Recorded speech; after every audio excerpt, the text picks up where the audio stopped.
Sijui nianzie wapi. Unajua ukishasifiwa unafika mahali unajiangalia tena upya.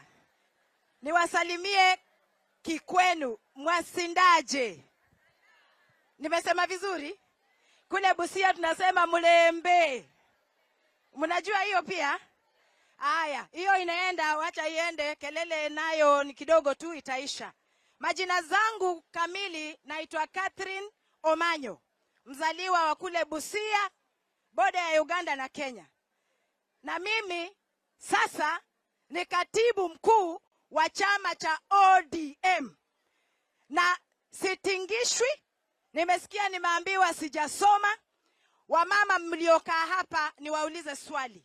Si ni nyinyi mnatuzaa? Si mmetuzaa? Haya, tena mumetulinda, si ndio? Mkatupatia heshima. Mimi nataka kuuliza swali moja. Nilivyosimama hapa mimi niliachwa ama nilifiwa na baba yangu nikiwa miaka 14. Nikang'ang'ana nikasoma mpaka nikafika university. Hiyo mwendo ya kujisomesha sio rahisi. Lakini Sifuna anatuma Profesa Kibwana kutusi mimi kwamba sijasoma. Kwa hivyo nyinyi kina mama, nyinyi wapiga kura, huwa mnatafuta maprofesa ndio muwapigie kura. Kwa hivyo wenye wajasomesha hapa, nyinyi wengi mliosomesha lakini labda mtoto hakufika kiwango akaitwa profesa. Hayo maneno ya kunitusi mimi sijasoma ni sawa si sawa?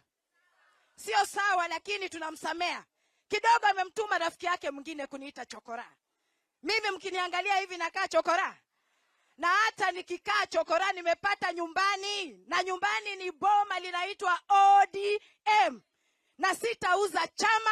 Mchana Sifuna anamwapisha Oburu Oginga kama party leader. Tena anakimbia katika runinga kuleta confusion kwamba hamtambui kamwe.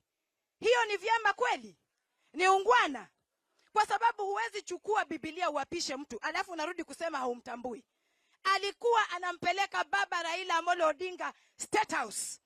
Wakaanza kuzungumuza maneno ya broad based.